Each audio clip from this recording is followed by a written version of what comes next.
When it becomes strikingly evident to Stanley Featherstonehaugh Ukridge that the world is short one dog college, how will he get one up and running? P.G. Wodehouse, today on the Classic Tales podcast.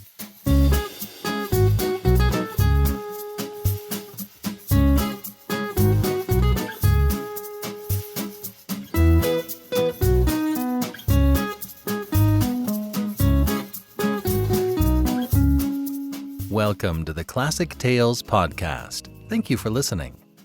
Thank you to all of our financial supporters. We couldn't do this without you. We really try to make your support worth your while. For a $5 monthly donation, you get a monthly coupon code for $8 off your audiobook order. Give more and you get more. It kind of cracks open the website for you, so you can easily build out your classic audiobook library. And you help to give more folks like you the chance to discover the classics in a curated and easily accessible format. Go to classictalesaudiobooks.com today and become a financial supporter. You'll be glad you did. Thank you so much. We have some fun new titles appearing along with the Black Tulip. Through the Looking Glass by Lewis Carroll, Sinbad the Sailor from the Arabian Nights, and Casting the Runes by M.R. James are available now. While you're there, reserve your copy of The Black Tulip by Alexandre Dumas. A prize of 100,000 florins is offered to the person who can produce a perfectly black tulip, a feat considered impossible. But at the very moment when Cornelius van Bearle is on the brink of achieving the impossible, he is imprisoned for a crime he didn't commit. The story of his Black Tulip's journey is absolutely riveting, and an event you won't want to miss. Coupon codes will not be available for the Black Tulip, at least for a little while. Once we meet a certain threshold, we will release this title for coupon code use and send it to our retail partners. But for now, this title is exclusively available at classictalesaudiobooks.com. Be the first to listen to this tender leaf of historical fiction. And now for something completely different. We first met Stanley Featherstonehaugh Ukridge in the novel Love Among the Chickens. That was actually the second in the Eucridge line of stories. The first book, called simply Eucridge, is a collection of short stories that are loosely woven together, as is Wodehouse's wont. And now, Eucridge's Dog College by P.G. Wodehouse.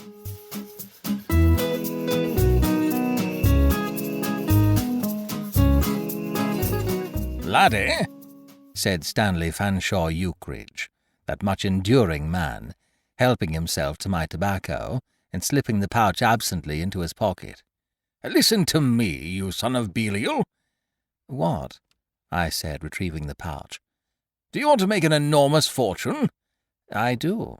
"Then write my biography. Bung it down on paper, and we'll split the proceeds. I've been making a pretty close study of your stuff lately, old horse, and it's all wrong.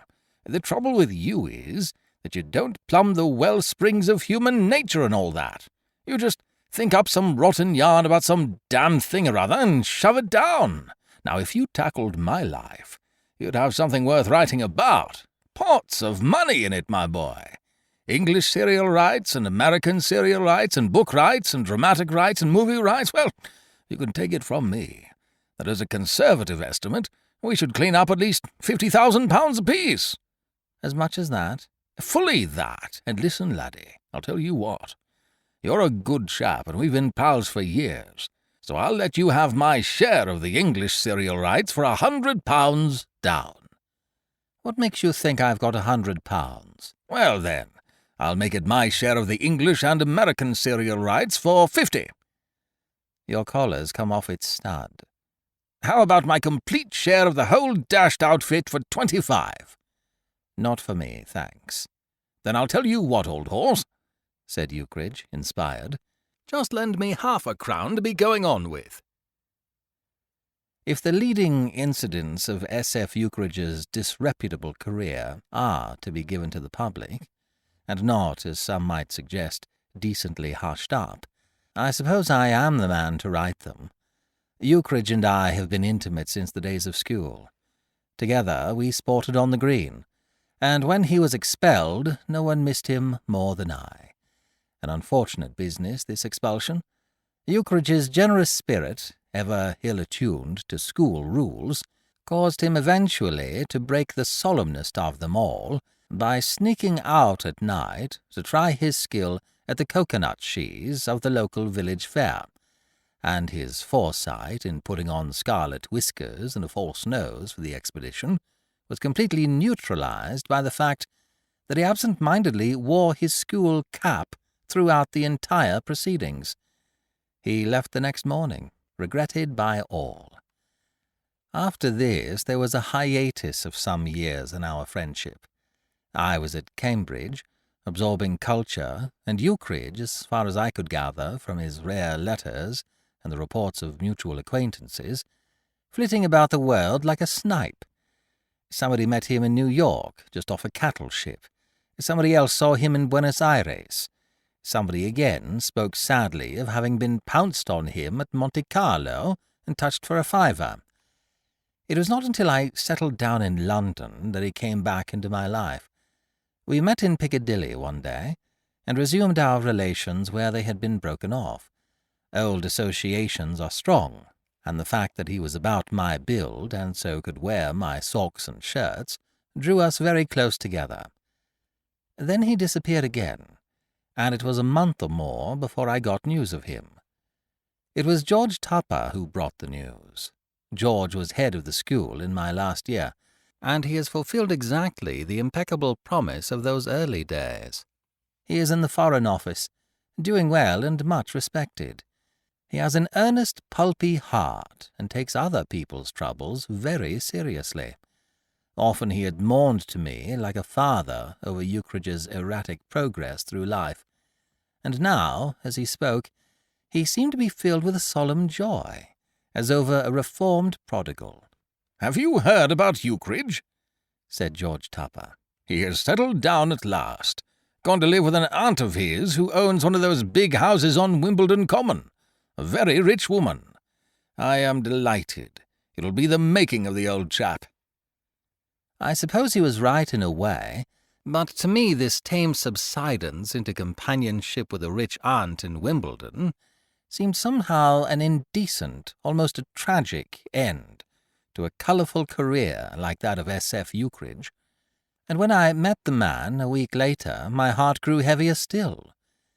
It was in Oxford Street at the hour when women come up from the suburbs to shop, and he was standing among the dogs and commissionaires outside Selfridge's. His arms were full of parcels, his face was set in a mask of wan discomfort, and he was so beautifully dressed that for an instant I did not recognize him. Everything which the correct man wears was assembled on his person, from the silk hat to the patent leather boots, and as he confided to me in the first minute, he was suffering the tortures of the damned. The boots pinched him, the hat hurt his forehead, and the collar was worse than the hat and boots combined. "She makes me wear them," he said, moodily, jerking his head towards the interior of the store, and uttering a sharp howl as the movement caused the collar to gouge his neck. "Still," I said, trying to turn his mind to happier things, "you must be having a great time. George Tupper tells me that your aunt is rich. I suppose you're living off the fat of the land." "The browsing and sluicing are good," admitted Eucridge. "But it's a wearing life, laddie. A wearing life, old horse." "Why don't you come and see me sometimes?" "I'm not allowed out at night." "Well, shall I come and see you?" A look of poignant alarm shot out from under the silk hat.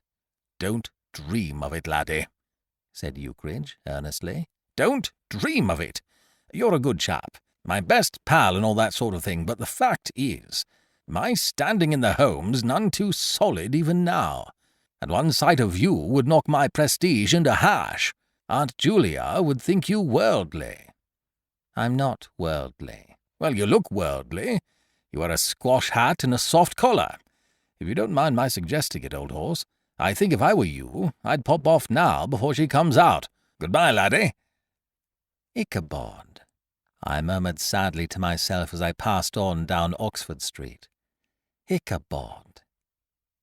I should have had more faith. I should have known my Eucridge better.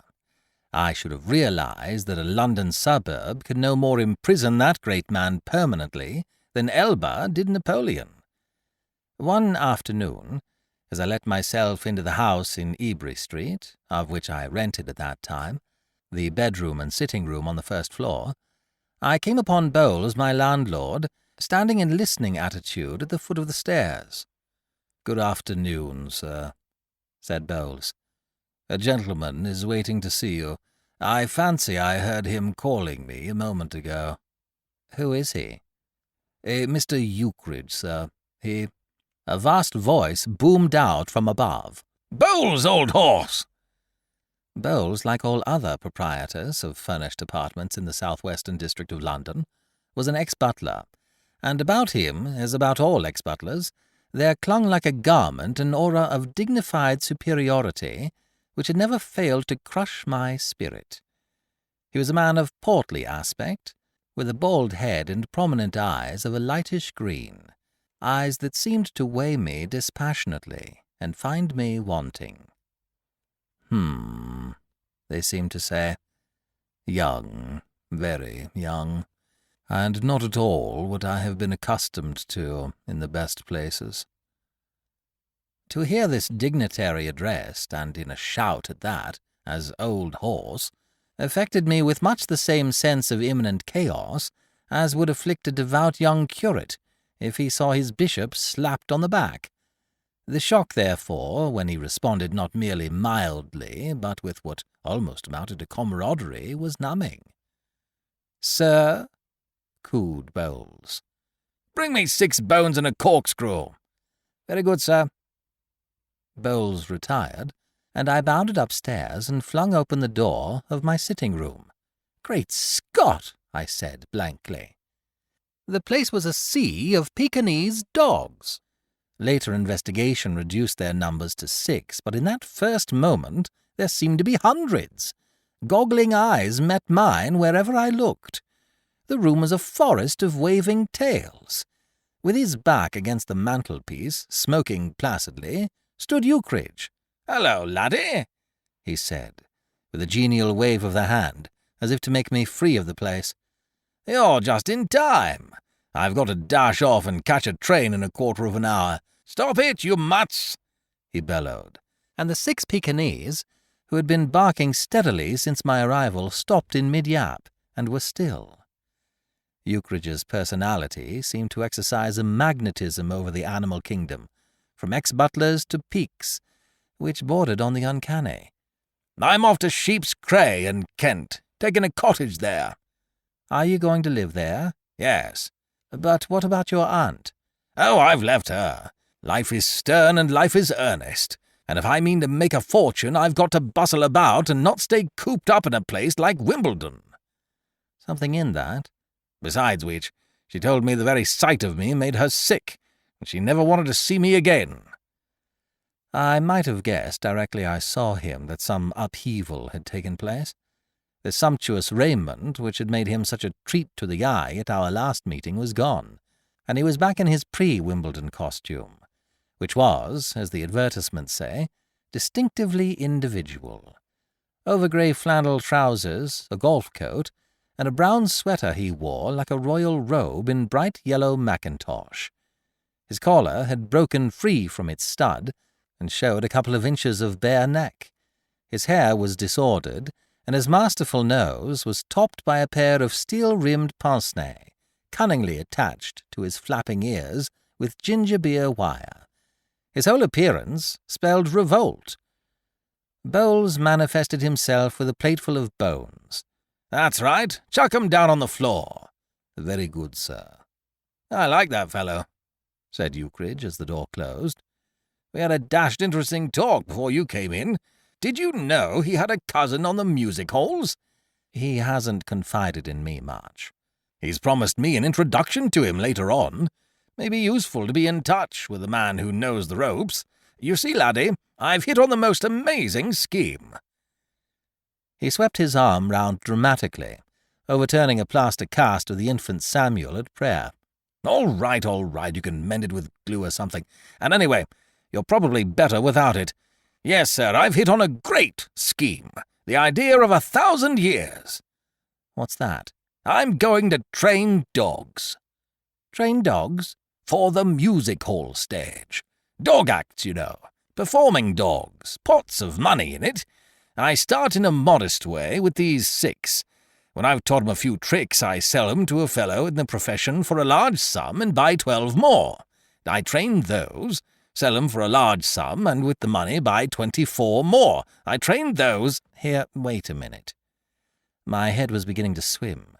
I had a vision of England paved with Pekingese dogs, all doing tricks. How do you know you'll be able to sell them? Of course I shall. The demand's enormous. Supply can't cope with it.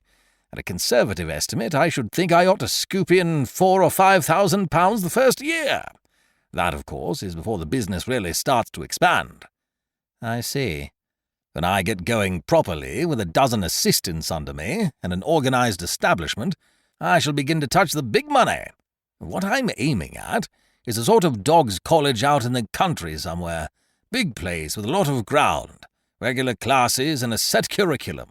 Large staff, each member of it with so many dogs under his care, me looking on and superintending. Why, once the thing starts moving, it'll run itself, and all I shall have to do will be to sit back and endorse the checks. It isn't as if I would have to confine my operations to England. The demand for performing dogs is universal throughout the civilized world. America wants performing dogs. Australia wants performing dogs. Africa could do with a few, I've no doubt. My aim, laddie, is gradually to get a monopoly of the trade. I want everybody who needs a performing dog of any description to come automatically to me. And I'll tell you what, laddie, if you like to put up a bit of capital, I'll let you in on the ground floor. No, thanks. All right, have it your own way. Only don't forget that there was a fellow who put $900 into the Ford car business when it was starting, and he collected a cool 40 million. I say, is that clock right? Great Scott, I'll be missing my train. Help me mobilize these dashed animals. 5 minutes later, accompanied by the 6 Pekingese, and bearing about him a pound of my tobacco, 3 pairs of my socks, and the remains of a bottle of whisky, Eucridge departed in a taxicab for Charing Cross Station to begin his life work. Perhaps 6 weeks passed, 6 quiet, Eucridgeless weeks. And then one morning I received an agitated telegram. Indeed, it was not so much a telegram as a cry of anguish. In every word of it there breathed the tortured spirit of a great man who has battled in vain against overwhelming odds. It was the sort of telegram which Job might have sent off after a lengthy session with Bildad the Shuhite. Come here immediately, laddie. Life and death matter, old horse. Desperate situation. Don't fail me. It stirred me like a bugle. I caught the next train. The White Cottage, Sheep's Cray, destined presumably to become in future years an historic spot and a Mecca for dog-loving pilgrims, was a small and battered building standing near the main road to London at some distance from the village. I found it without difficulty, for Eucridge seemed to have achieved a certain celebrity in the neighbourhood, but to effect an entry was a harder task. I rapped for a full minute without result, then shouted, and I was about to conclude that Eucridge was not at home when the door suddenly opened. As I was just giving a final bang at the moment, I entered the house in a manner reminiscent of one of the ballet Russes, practising a new and difficult step. "Sorry, old horse," said Eucridge. "Wouldn't have kept you waiting if I'd known who it was. Thought you were Gooch, the grocer. Goods supplied to the value of £6 3 and a penny." "I see." "He keeps hounding me for his beastly money," said Eucridge bitterly, as he led the way into the sitting-room. "It's a little hard. Upon my Sam, it's a little hard. I come down here to inaugurate a vast business, and do the natives a bit of good by establishing a growing industry in their midst, and the first thing you know, they turn round and bite the hand that was going to feed them. I've been hampered and rattled by these bloodsuckers ever since I got here. A little trust, a little sympathy, a little of the good old give-and-take spirit. That was all I asked. And what happened? They wanted a bit on account. Kept bothering me for a bit on account. I'll trouble you just when I needed all my thoughts and all my energy and every ounce of concentration at my command for my extraordinarily difficult and delicate work. I couldn't give them a bit on account. Later on, if they had only exercised reasonable patience, I would no doubt have been in a position to settle their infernal bills 50 times over. But the time was not ripe. I reasoned with the men. I said, here am I, a busy man, trying hard to educate 6 Pekingese dogs for the music hall stage, and you come distracting my attention and impairing my efficiency by babbling about a bit on account. It isn't the pull-together spirit, I said. It isn't the spirit that wins to wealth. These narrow, petty cash ideas can never make for success. But no, they couldn't see it. They started calling here at all hours and waylaying me in the public highways till life became an absolute curse. And now what do you think has happened? What? The dogs. Got distemper? No, worse. My landlord's pinched them as security for his infernal rent. Sneaked the stock. Tied up the assets. Crippled the business at the very outset. Have you ever in your life heard of anything so dastardly? I know I agreed to pay the damned rent weekly, and I'm about 6 weeks behind, but my gosh! Surely a man with a huge enterprise on his hands isn't supposed to have to worry about these trifles when he's occupied with the most delicate— Well, I put all that to old Nickerson, but a fat lot of good it did. So, then I wired to you. Ah, I said, and there was a brief and pregnant pause. I thought, said Eucridge meditatively, that you might be able to suggest somebody I could touch. He spoke in a detached and almost casual way, but his eye was gleaming at me significantly, and I avoided it with a sense of guilt.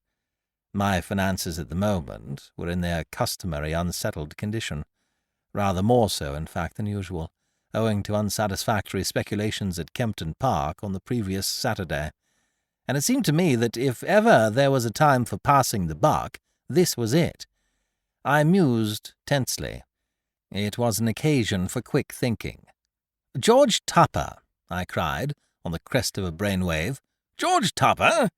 echoed Eucridge radiantly, his gloom melting like fog before the sun. "The very man, by gad! It's a most amazing thing, but I never thought of him. George Tupper, of course! Big-hearted George, the old school chum. He'll do it like a shot, and won't miss the money. These Foreign Office blokes have always got a spare tanner or two tucked away in the old sock.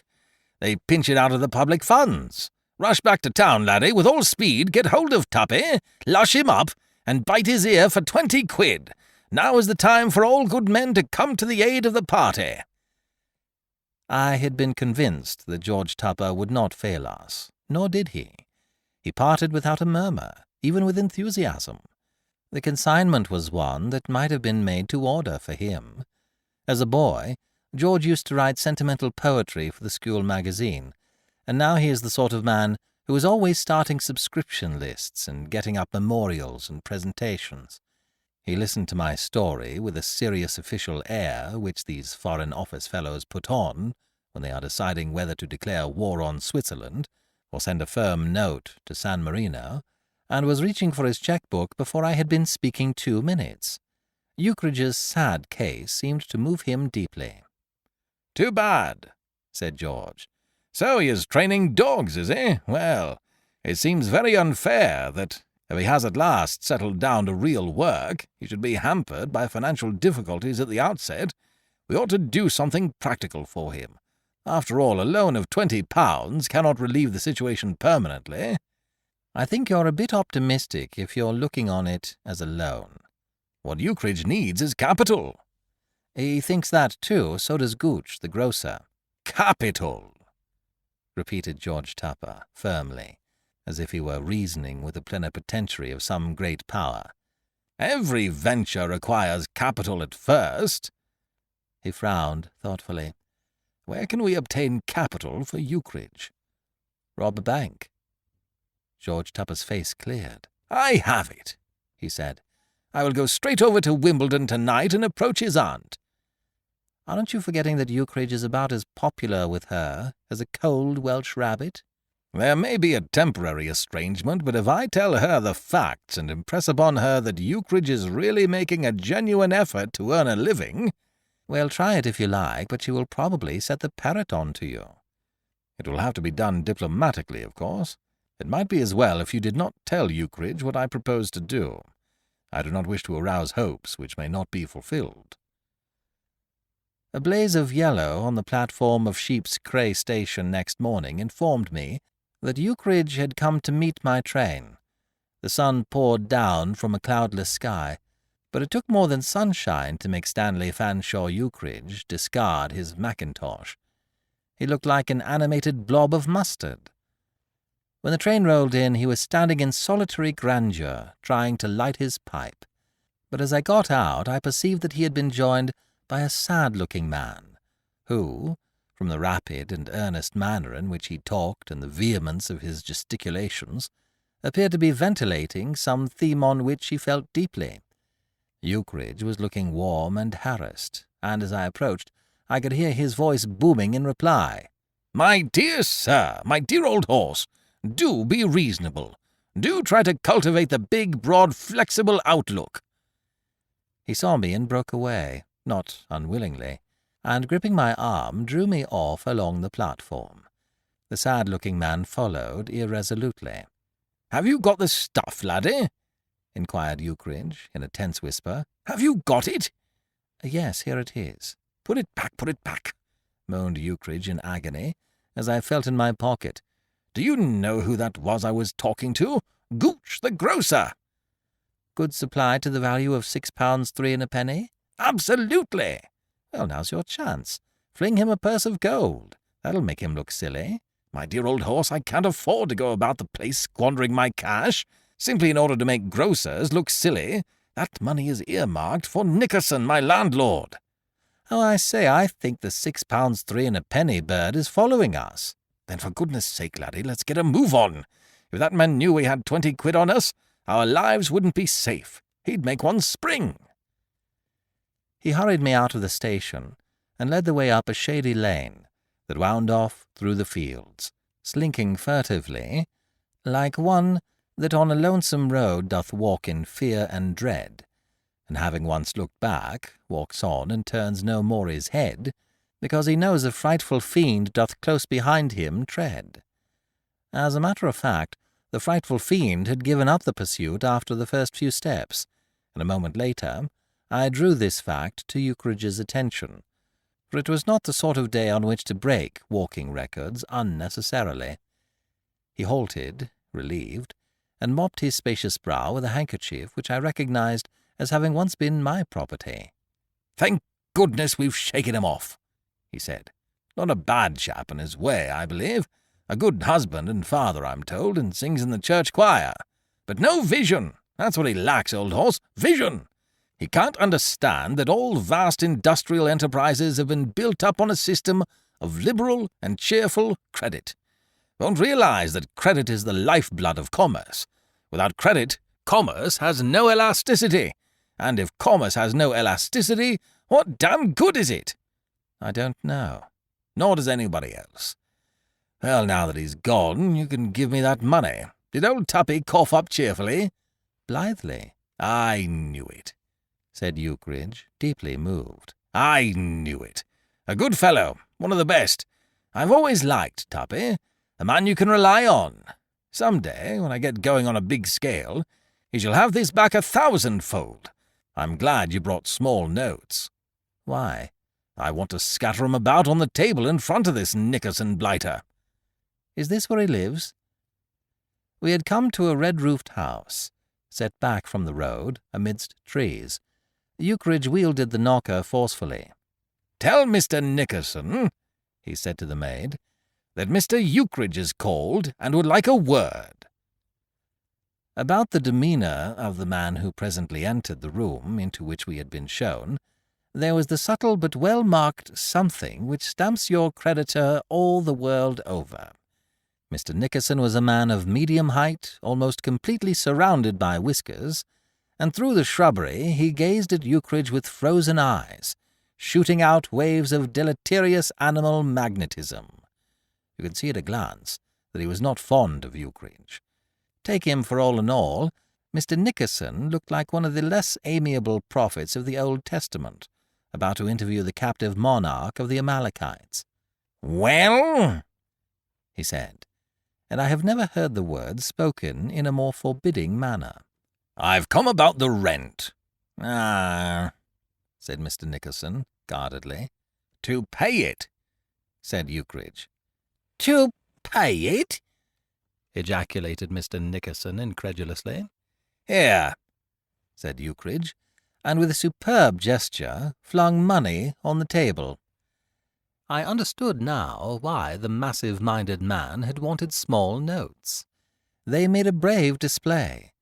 There was a light breeze blowing in through the open window, and so musical a rustling did it set up as it played about the heaped-up wealth, that Mr. Nickerson's austerity seemed to vanish like breath off a razor-blade. For a moment a dazed look came into his eyes, and he swayed slightly. Then, as he started to gather up the money, he took on the benevolent air of a bishop blessing pilgrims. As far as Mr. Nickerson was concerned, the sun was up. "Why, thank you, Mr. Eucridge, I'm sure," he said.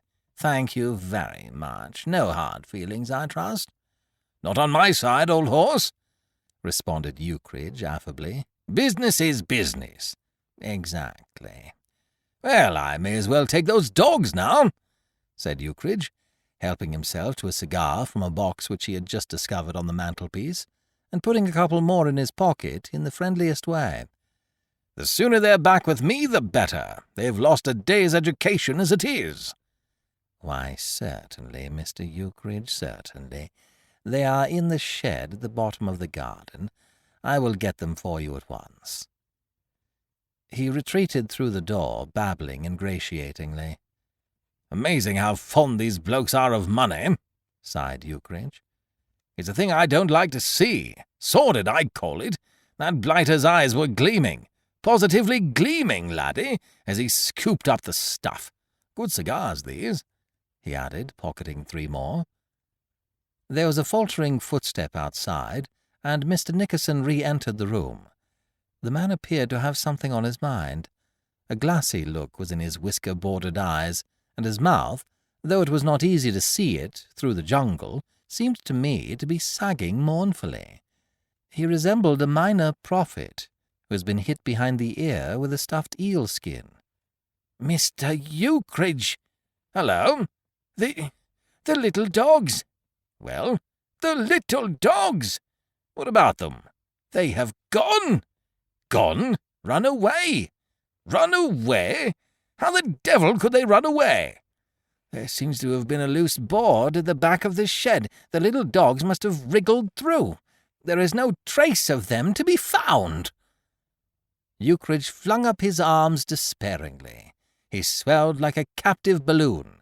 His pince-nez rocked on his nose, his mackintosh flapped menacingly, and his collar sprang off its stud. He brought his fist down with a crash on the table. "Upon my Sam!" "I am extremely sorry." "Upon my Sam!" cried Eucridge. "It's hard. It's pretty hard.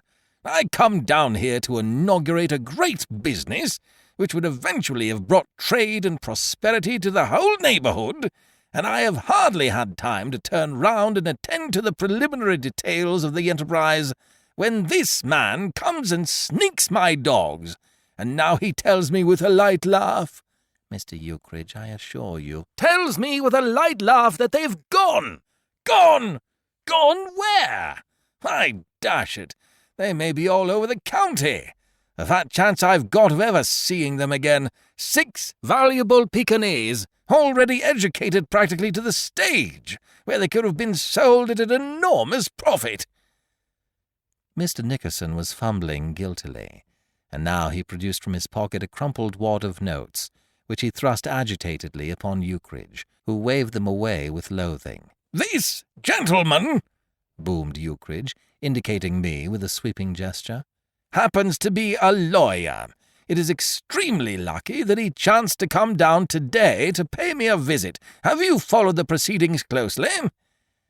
I said I had followed them very closely. "Is it your opinion that an action will lie?" I said it seemed highly probable, and this expert ruling appeared to put the final touch on Mr. Nickerson's collapse. Almost tearfully he urged the notes on Eucridge. "What's this?" said Eucridge loftily. I thought, Mr. Eucridge, that if it were agreeable to you, you might consent to take your money back and consider the episode closed." Eucridge turned to me with raised eyebrows. "Ha!" he cried. "Ha ha!" "Ha ha!" I chorused dutifully. "He thinks that he can close the episode by giving me my money back. Isn't that rich?" "Fruity," I agreed. "Those dogs were worth hundreds of pounds, and he thinks he can square me with a rotten 20. Would you have believed it if you hadn't heard it with your own ears, old horse?" "Never." "I'll tell you what I'll do," said Eucridge, after thought. "I'll take this money," Mr. Nickerson thanked him, "and there are one or two trifling accounts which want settling with some of the local tradesmen. You will square those." "Certainly, Mr. Eucridge, certainly." "And after that? Well, I'll have to think it over. If I decide to institute proceedings, my lawyer will communicate with you in due course." And we left the wretched man, cowering despicably behind his whiskers. It seemed to me, as we passed down the tree-shaded lane and out into the white glare of the road, that Eucridge was bearing himself in his hour of disaster with a rather admirable fortitude. His stock in trade, the life-blood of his enterprise, was scattered all over Kent, probably never to return, and all that he had to show on the other side of the balance sheet was the cancelling of a few weeks' back rent and the paying off of Gooch the grocer and his friends. It was a situation which might well have crushed the spirit of an ordinary man, but Eucridge seemed by no means dejected, jaunty rather. His eyes shone behind their pince-nez, and he whistled a rollicking air. When presently he began to sing, I felt that it was time to create a diversion. "What are you going to do?" I asked. "Who, me?" said Eucridge buoyantly. "Oh, I'm coming back to town on the next train. You don't mind hoofing it to the next station, do you? It's only 5 miles. It might be a trifle risky to start from Sheep's Cray." "Why risky?" "Because of the dogs, of course." "Dogs?" Eucridge hummed a gay strain. "Oh, yes, I forgot to tell you about that. I've got 'em." "What?" "Yes. I went out late last night and pinched them out of the shed." He chuckled amusedly. "Perfectly simple. Only needed a clear, level head. I borrowed a dead cat and tied a string to it, legged it to old Nickerson's garden after dark, dug a board out of the back of the shed and shoved my head down and chirruped. The dogs came trickling out, and I haired off, towing old Colonel Cat on his string. Great run while it lasted, laddie. Hounds picked up the scent right away and started off in a bunch at 50 miles an hour. Cat and I doing a steady 55. Thought every minute old Nickerson would hear and start blazing away with a gun, but nothing happened. I led the pack across country for a run of 20 minutes without a check, parked the dogs in my sitting room and so to bed. Took it out of me, by gosh, not so young as I was." I was silent for a moment, conscious of a feeling almost of reverence. This man was undoubtedly spacious. There had always been something about Eucridge that dulled the moral sense. "Well," I said at length, "you've certainly got vision." "Yes," said Eucridge, gratified. "And the big, broad, flexible outlook?" "Got to, laddie, nowadays. The foundation of a successful business career." "And what's the next move?" We were drawing near to the white cottage. It stood and broiled in the sunlight, and I hoped that there might be something cool to drink inside it. The window of the sitting-room was open, and through it came the yapping of Pekingese. "Oh, I shall find another cottage somewhere else," said Eucridge, eyeing his little home with a certain sentimentality. "That won't be hard. Lots of cottages all over the place. And then I shall buckle down to serious work. You'll be astounded at the progress I've made already. In a minute I'll show you what those dogs can do." "They can bark all right." "Yes, they seem excited about something. You know, laddie, I've had a great idea. When I saw you at your rooms, my scheme was to specialize in performing dogs for the music halls, which I might call professional dogs. But I've been thinking it over, and now I don't see why I shouldn't go in for developing amateur talent as well. Say you have a dog, Fido, the household pet, and you think it would brighten the home if he could do a few tricks from time to time. Well, you're a busy man, you haven't the time to give up to teaching him, so you just tie a label to his collar and ship him off for a month to the Eucridge Dog College, and back he comes, thoroughly educated. No trouble, no worry, easy terms. Upon my Sam, I'm not sure there isn't more money in the amateur branch than in the professional. I don't see why eventually dog owners shouldn't send their dogs to me as a regular thing, just as they send their sons to Eton and Winchester. My golly, this idea's beginning to develop. I'll tell you what. How would it be to issue special collars to all dogs which have graduated from my college? Something distinctive which everybody would recognize. See what I mean? Sort of badge of honor. Fellow with a dog entitled to wear the Eucridge collar would be in a position to look down on the bloke whose dog hadn't got one. Gradually, it would get so that anybody in a decent social position would be ashamed to be seen out with a non-Eucridge dog. The thing would become a landslide. Dogs would pour in from all corners of the country. More work than I could handle. Have to start branches. The scheme's colossal. Millions in it, my boy. Millions. He paused with his fingers on the handle of the front door. "Of course," he went on, "just at present it's no good blinking the fact that I'm hampered and handicapped by lack of funds and can only approach the thing on a small scale. What it amounts to, laddie, is that somehow or other I've got to get capital." It seemed the moment to spring the glad news. "I promised him I wouldn't mention it," I said, for fear it might lead to disappointment, but as a matter of fact, George Tupper is trying to raise some capital for you. I left him last night, starting out to get it." "George Tupper?" Eucridge's eyes dimmed with a not unmanly emotion. "George Tupper! By God! That fellow is the salt of the earth. Good, loyal fellow. A true friend. A man you can rely on, upon my Sam. If there were more fellows about like old Tuppy, there wouldn't be all this modern pessimism and unrest. Did he seem to have any idea where he could raise a bit of capital for me?" "Yes. He went round to tell your aunt about your coming down here to train those peaks, and what's the matter?" A fearful change had come over Eucridge's jubilant front. His eyes bulged, his jaw sagged. With the addition of a few feet of grey whiskers, he would have looked exactly like the recent Mr. Nickerson. "My aunt?" he mumbled, swaying on the door-handle. "Yes, what's the matter?"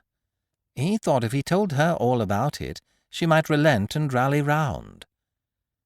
The sigh of a gallant fighter at the end of his strength forced its way up from Eucridge's mackintosh-covered bosom. "Of all the dashed, infernal, officious, meddling, muddling, fat-headed, interfering asses," he said wanly, "George Tupper is the worst." "What do you mean?" "The man oughtn't to be at large. He's a public menace. But those dogs belong to my aunt. I pinched them when she chucked me out." Inside the cottage, the Pekingese were still yapping industriously. "Upon my Sam," said Eucridge, "it's a little hard." I think he would have said more, but at this point a voice spoke with a sudden and awful abruptness from the interior of the cottage. It was a woman's voice, a quiet, steely voice. A voice, it seemed to me, that suggested cold eyes, a beaky nose, and hair like gun metal. Stanley! That was all it said, but it was enough. Eucridge's eye met mine in a wild surmise.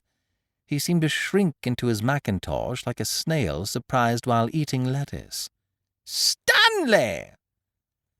Yes, Aunt Julia, quavered Eucridge. Come here. I wish to speak to you. Yes, Aunt Julia.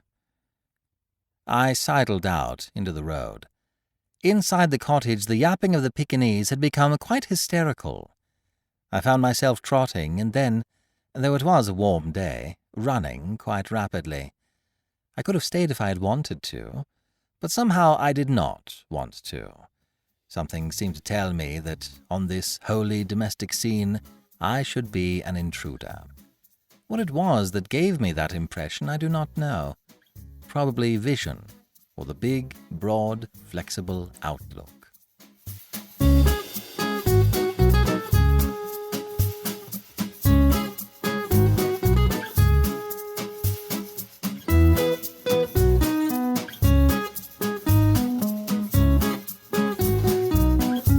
This is B.J. Harrison. I hope you've enjoyed this unabridged production of Eucridge's Dog College by P.G. Wodehouse. If you have enjoyed this book, please visit our website at classictalesaudiobooks.com and reserve your copy of The Black Tulip by Alexandre Dumas. It's an enthralling historical adventure you're sure to enjoy.